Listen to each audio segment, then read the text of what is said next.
Hi, I'm Marilyn Bradford of the Bradford System of Right Recovery, and I'd like to talk to you today about primary and secondary addictions.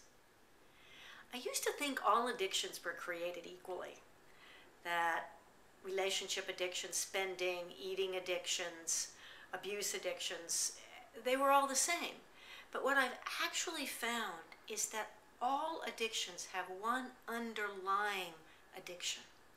And that's the primary addiction, and that's the addiction to judging ourselves and the wrongness of us.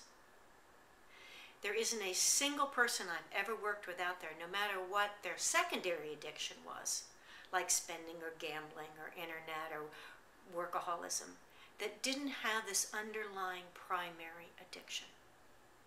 So how does all this get started? Well, one of the reasons it's the primary addiction is it's because it's what we learn earliest.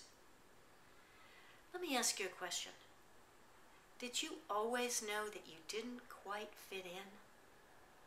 That you didn't get the rule book for how to work this reality? I know you're smart.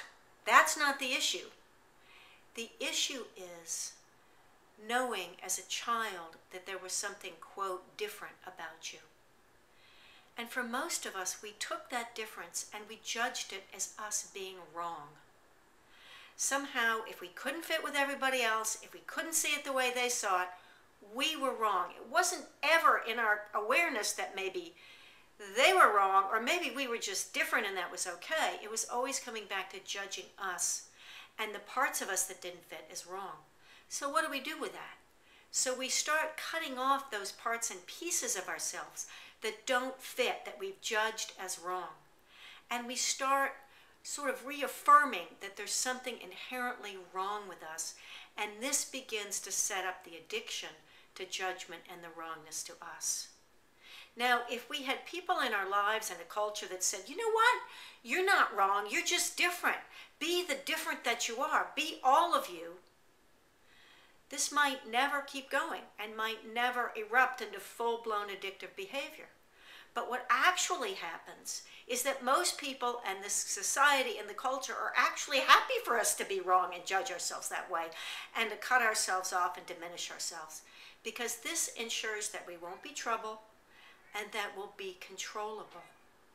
This is actually a huge part of why so many people continue with their addictive and compulsive behaviors for so long, is that they haven't yet addressed this addiction to the wrongness of them and judgment. Here's the good news.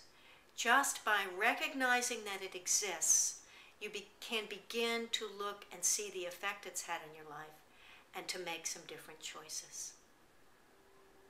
This is Marilyn Bradford, helping you to overcome the addiction you didn't think you could overcome.